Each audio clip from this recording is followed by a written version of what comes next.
Welcome to WooCommerce Live, episode 6 of season 2. I'm Jonathan Wold. I lead community initiatives here at WooCommerce. With me is my co-host, Ana Maria Radu. She is filling in for Noel this week. Anna's our producer for WooCommerce Live, and she also leads our community support team here at WooCommerce, and she has some relevant experience for today's topic. So, Anna, it's great to have you here.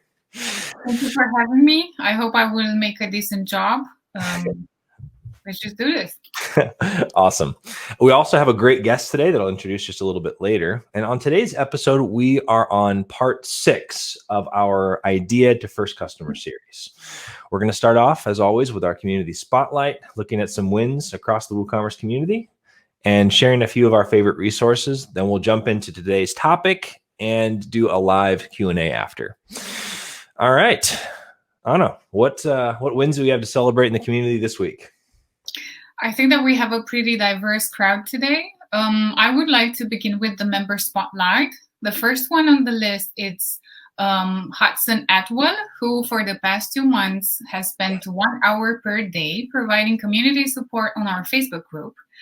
And during this time, he has also collected some insights. For example, did you know that 59% of the total number of questions posted in the group are connected to plugins?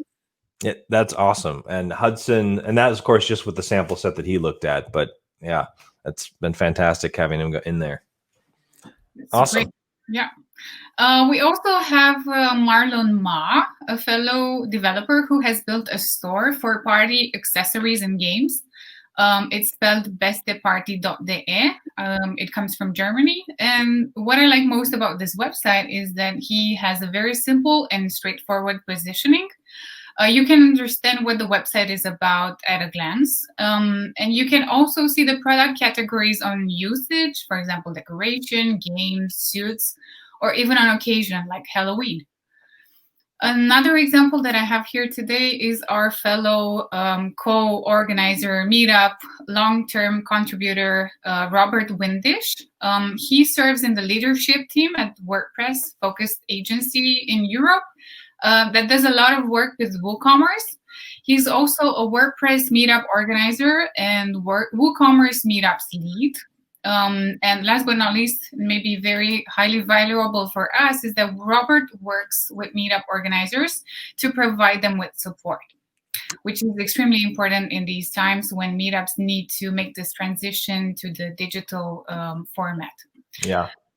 Robert is fantastic. Appreciate all that he does and helping support organizers in the Meetup space. That leads nicely into our Meetup Spotlight this week. We have the Barcelona Meetup group over in beautiful Barcelona, Spain, or Barcelona, if you prefer. And they're fantastic. They have a Meetup coming up soon to talk about WooCommerce Blocks plugins, the WooCommerce Blocks plugin.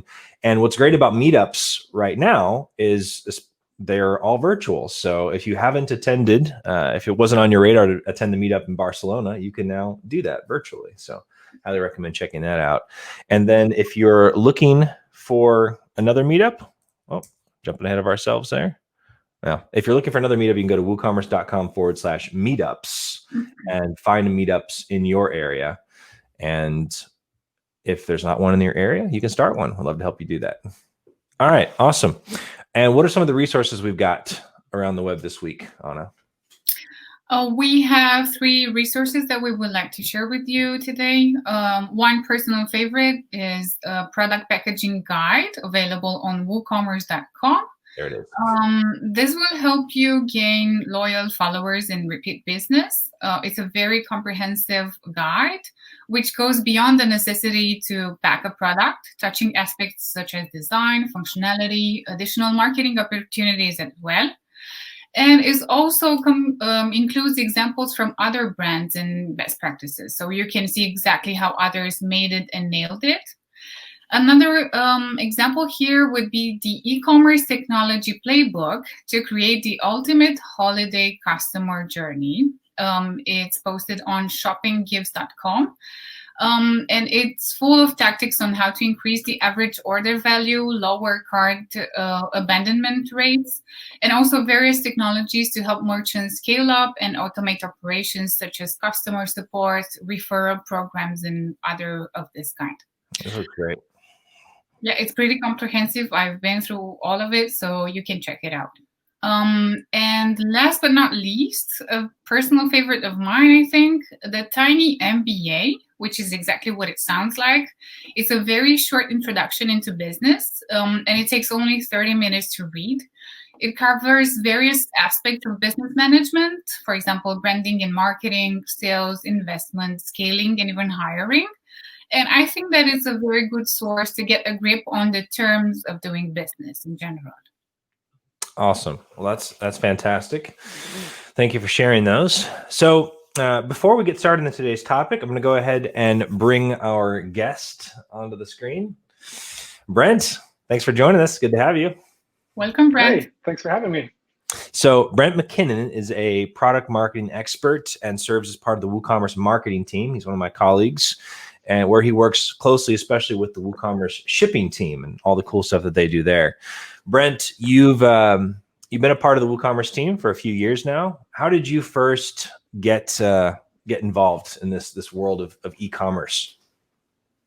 Yeah, my story for ending up working with WooCommerce is it's not very rare. I applied for the job, but the reason I was interested in WooCommerce and Automatic was sort of I got obsessed with the idea of distributed work. So I was looking for a remote job that I could work on marketing at an interesting company, and there was a pretty short list of people I was interested in, and right at the top was Automatic, and things fell in line from there. So I got pretty lucky, and I'm happy to be at Woo.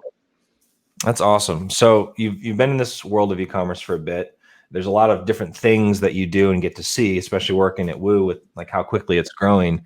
What are some of the things that you enjoy most about being in this industry?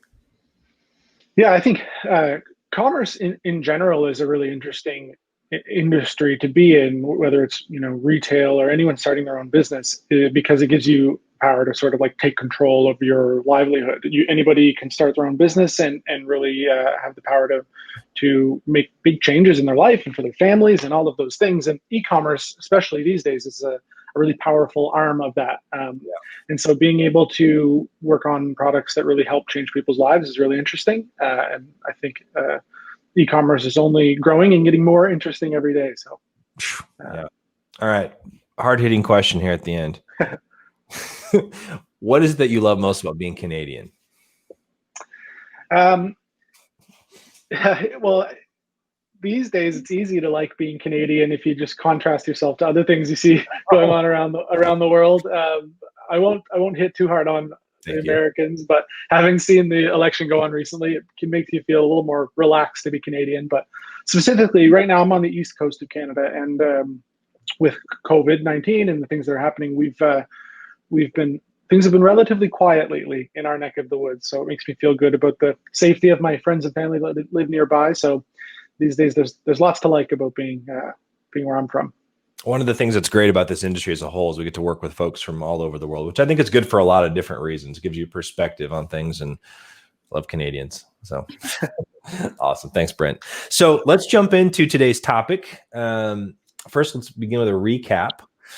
Over the arc of this series, we've been on this journey to help you go from idea to your first customer. Last week, we talked about choosing an operating system for your online store. We talked about the different options and factors to consider and why we ultimately recommend WordPress and Woo. There's a lot of different ways that you could do it. We love this open source world. It can be a little bit more work, a little bit more of a learning curve, but a lot more rewarding at the end because it's something that's actually yours that you own and can do what you want with. So this week, we're going to talk about the next step in the process, which is getting your product to your customer. We're going to talk about your options and how to think about that process. And the first place where we're going to start is what we call customer experience. The idea when we think about that, you want happy customers, right? That's what we're trying to get towards. We don't want to just sell something. We want to have someone be a happy customer. And ultimately, they're going to choose whether they're happy or not. But there's a lot that we can do to influence that. And the thing that we can control is the experience that we're going to create for them. And when you're getting started, I think the more that you can think from the very beginning about creating a great experience, the better. And that means thinking about all aspects of it, right? Like there's only so much that you can do early on, but to think consciously about, like, if you're selling something in person, right? Like you can think about how you're going to present the product to them, the things that you might tell them, you might explain how to use it or something. Whereas if someone's ordering from you online, it can be easy sometimes to forget that there's a real person on the other side who's going to open this package and going to experience whatever you've designed for them. And as we think about this, like there's a lot of powerful opportunities there to create just a really strong first impression, right? To get a wow from your customer. Like, wow, this is great. They really thought through this. Brent, so you get to see what merchants are doing, like both positively and negatively, when it comes to getting products to their customers. For the people who do well, because that's what we want. We want folks who are getting started to do well with this, right? So for the merchants that do well, how do they tend to think about customer experience? What have you observed? Well, I think you're right in terms of putting yourself in your customer's shoes and thinking about it like it's just any business. Like, what would you do if this wasn't e-commerce? What are the things you'd want to do? And trying to talk through like work through your customer experience in very simple terms is an easy place to start. So I think a trap some people fall in is they start by just Googling like best shipping, best customer experience, whatever, and they just get inundated with information without thinking, okay, what are my needs first? So I think a shortcut to help you think through the customer experience is to just, in very simple terms, write down the tasks that you have, the things your customers need. So firstly, you're going to need to package the product. Then you're going to need to send it to your customer. Then they're going to open it. And what are they going to see? So in very simple terms, these are the 3 or 4 or 5 things you need. And then walk through it on your own website. What is my experience now? If I was my own customer, how would this feel? And thinking through it that way really can help you understand, like, okay, before I go do any research, my gut says my packaging isn't good enough, or my gut says my website's confusing. I went through it myself and I'm feeling these things. And then go and look for solutions to those problems, because going through your own customer experience can help you understand what your customers' pain points might be. And then you've got problems to solve, and you're not just endlessly looking for like best plugin for. So having very specific things you're trying to solve will help. And to get yourself there, start by putting yourself in your customer's shoes. I love the point you made about feeling, because that's what a lot of this is. It's like, what feeling do we want to create when someone opens up something, right? When they have they purchase something from us, there's that whole waiting time. There's an opportunity there to think about, what's that waiting experience like? Do you send them anything? Do you let them know? Like if you order a pizza from a place like Domino's, for instance, they make a point of letting you know, like, so-and-so is now preparing your pizza. So-and-so has put it in the oven. So-and-so has pulled it out of the oven, is checking it for doing this. They're cutting it.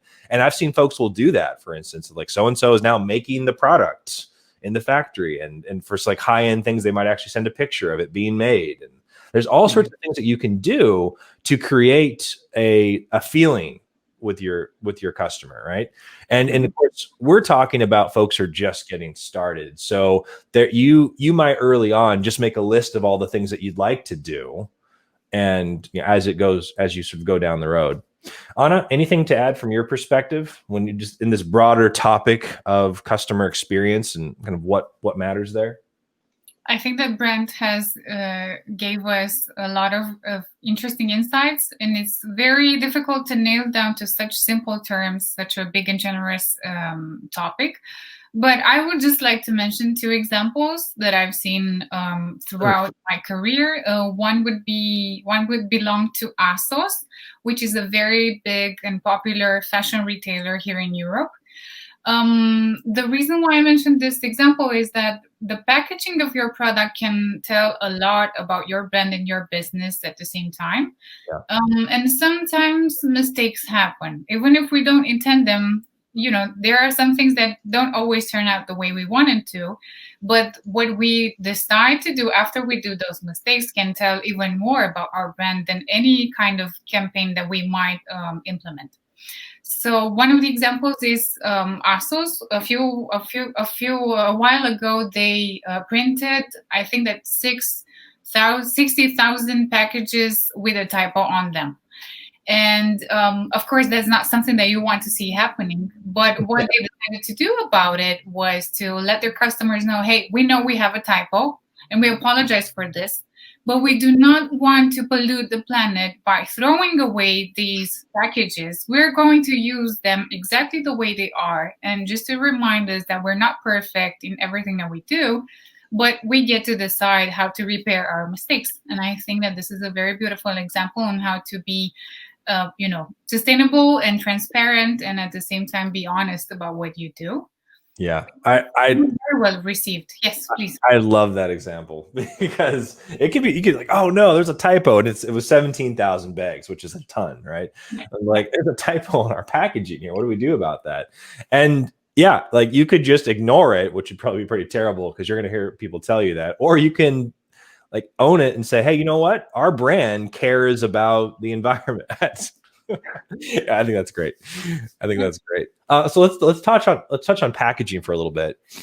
Packaging is one of the strongest sort of things that you have to work with, right? Like there's a lot that you can do with packaging because it's the first thing that they see. I mean, maybe your product doesn't fit in a package at all, so that would be irrelevant. So you're going to put a bow on it or something, who knows?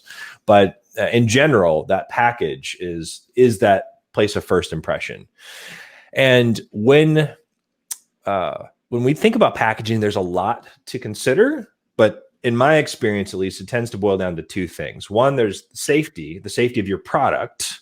And that's this idea that, it's a bad experience if the product arrives and it's broken, right? So you want to work to make sure that you've chosen appropriate packaging. Sometimes folks are like too cheap on the packaging side, and it's a flimsy package and it's like open by the time it gets there. That's not good. So you want to make sure that you've chosen packaging that's appropriate to keep the product itself safe. And then the other is the experience, which is, the texture, the quality of the material, what's on the outside of the package, what's on the inside. There's a lot that you can do there, like to how you choose to stuff it. Do you put special materials inside? Like there's a lot of things that you can do that can be pretty creative to create an experience that's aligned with the brand that you're making. Anna, you had another example, because you also work in the event space. You guys did something recently. Want to tell us about that? Yes, we wanted to organize an in-person event right now in early November, and we have planned the whole year around this event. We knew that we had some restrictions, but we still hope that we will be able to have a very small crowd outdoors and still, make it happen in real life. However, 1 month before the event, the local government just announced us, hey, you cannot do this. It's not safe, so don't do it. So the best thing we could do, besides preparing very good content and having a great lineup of speakers, we tried to provide an at-home unboxing experience for the gift bags that we would have provided for our guests anyway. So we tried to translate a part of the experience of meeting in person. We sent them a bottle of wine, a pack of coffee, personalized masks, and some really nice personalized stuff branded with the event name. And the people treated it really nicely. They were surprised to be receiving this because they weren't expecting it. You normally send maybe digital gift bags, but not in person, so they can actually open it and see what's in. So it had a very positive impact on our audience. And the nicest outcome out of it, besides supporting local businesses into doing this, because we bought from them, right, from local businesses, we also saw that the people were so excited at the idea of unboxing the packs that they started taking pictures of them and posting them on social media all over the place.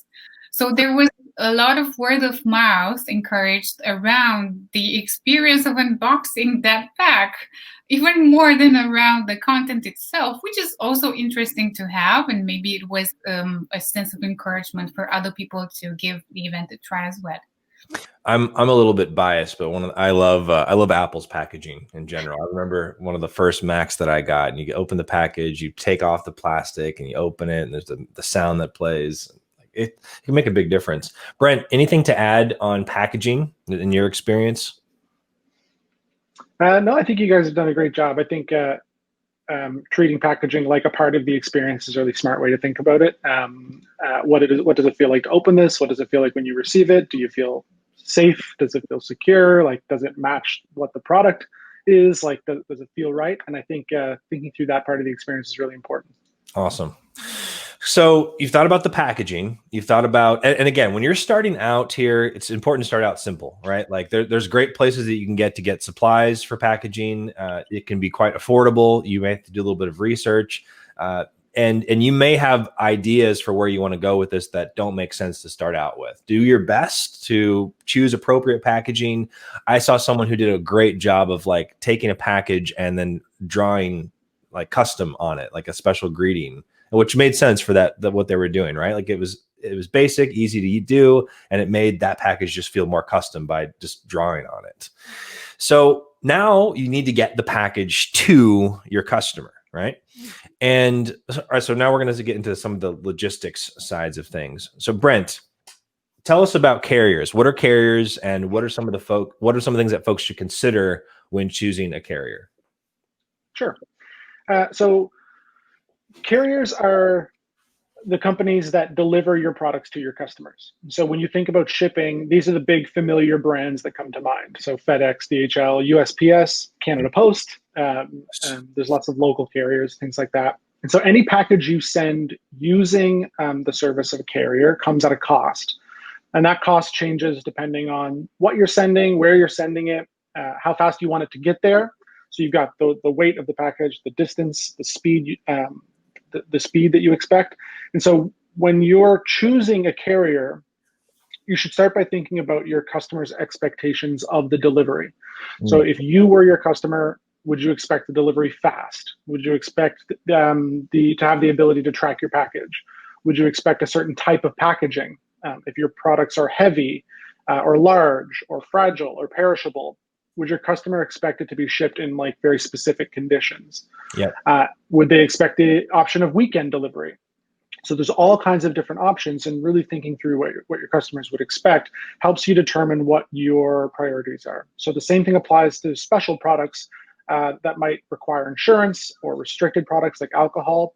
Thinking through your customers' needs and their expectations of the delivery will help you determine the experience you want to provide. It'll help you set your priorities when choosing a carrier, and it'll let you know, do you need the cheapest? Do you need the fastest? Do you need the most secure? And what combination will work best for your customers? Awesome. One of the things that both I love and can be frustrating about this world of e-commerce is that there are so many different options, and sometimes not enough options, right? Like depending on where your audience is and who you're serving and where you're based, you may have more limited options, right?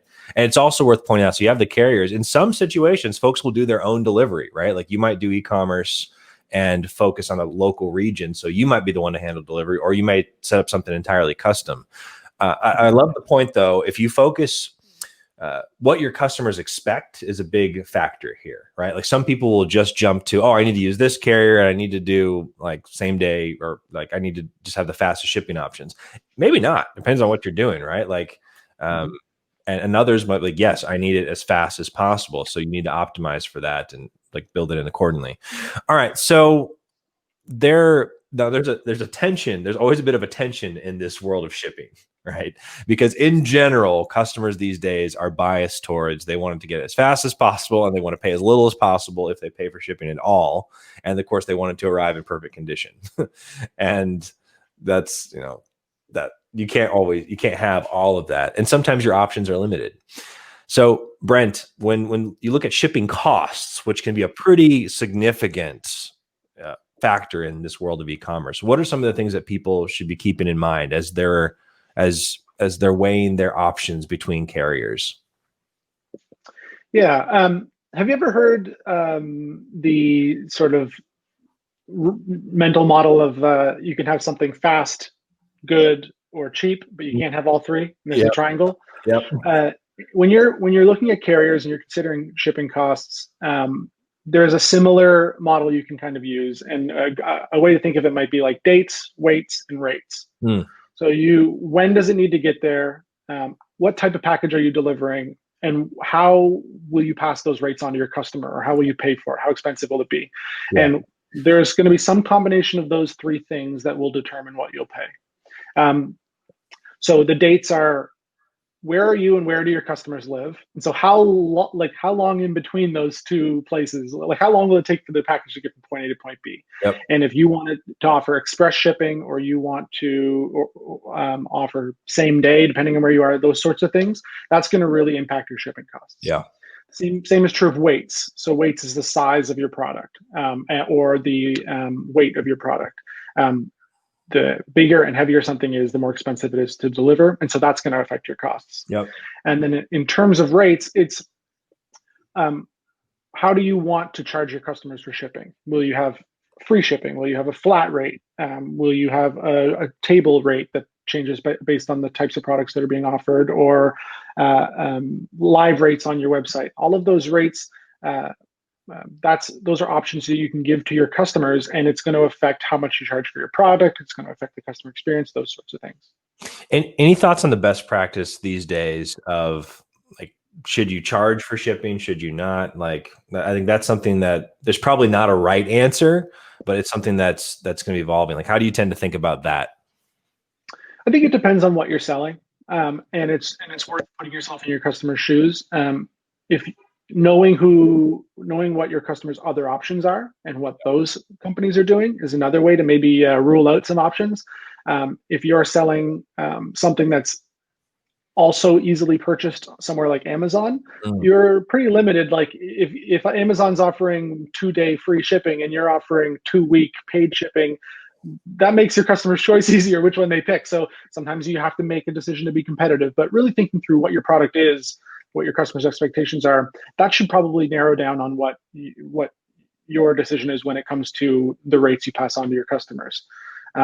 If it's a really high ticket item with really high margins, maybe free shipping is something you can throw in at relatively small cost to you when it comes to those margins. If it's a low margin product, but shipping is fairly cheap, maybe your customers won't mind paying for the shipping, so you pass it on entirely. And so it's going to depend on customers' expectations, and that's something that you can test over time. Maybe you can even ask your customers, if there's some sort of sales process aside from the final purchase, maybe you can say, what would you expect to pay here for shipping? Yeah. Like when last time you bought something like this, what did you pay? What is your preference? So sometimes just asking your customers is the way to learn. I think from my perspective, what's key here is to focus on the customer and their needs, right? Like, as you're looking at all your options, if when people make mistakes in this space, it tends to be that they either just did what they've seen someone else do, or they didn't really look at it and just sort of took defaults. And our guidance to you is to focus on your customers' needs and thinking about, put yourself in their shoes, like Brent said, and imagine, like, what experience would you want to have if you were in their place? And then that is the best way to approach it. And that will often make what to do fairly clear. Should you pass on the cost? Should you include it? Etc. Awesome. So let's wrap this up. Brent, if folks have, so there's a lot of things that folks can consider, and let's talk about recommendations. We're biased here. We have a few things that we really like.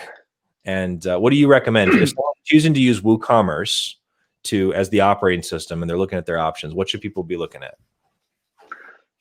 So, assuming you've done all the work of thinking through your customers' needs, and you've got your short list of functionalities that you need, and like, if I check all these boxes, my customers can have a good experience. Then I think your job is to try to make your life easier. So finding a solution that maybe passes on savings to you, maybe is built right into your workflow. Finding tools that are really easy for you to use is important. And like you said, I am biased, but a really easy place to start. Here's a shortcut for anybody in the United States at the moment that's looking for an easy way to print labels and pass savings onto their customer, would be to try WooCommerce Shipping.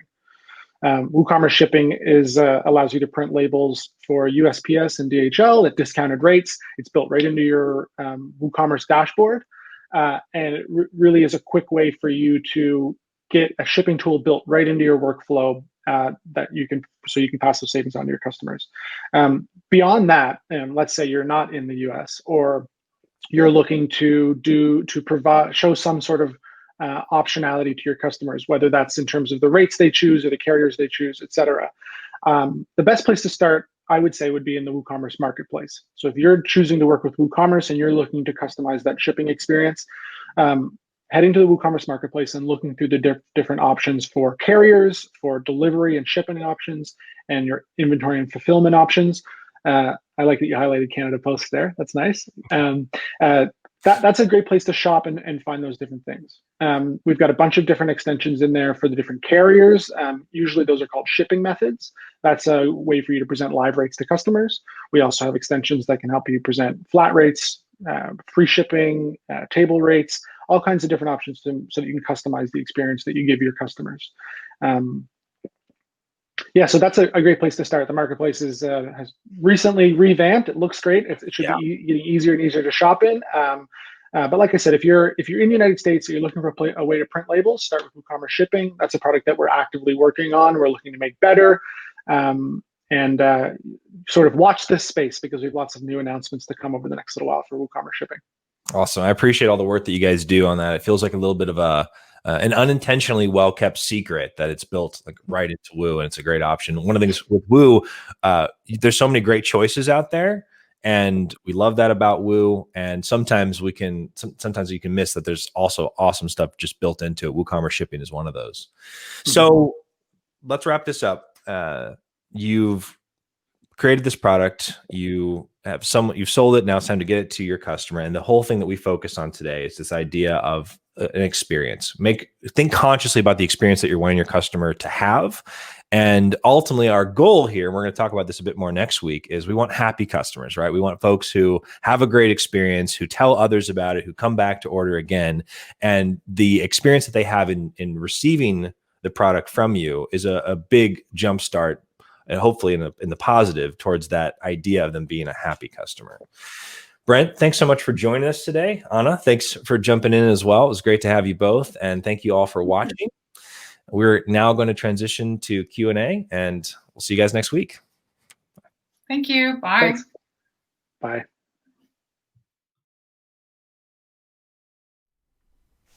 Hey, thanks for watching. After the live show, we set aside time for question and answers, and I'd love to have you join us next time. Go to woocommerce.com/live and sign up. It's free. You'll get notified when we go live, and you'll be part of the live audience where you could ask questions and hang out with us after. I look forward to seeing you there.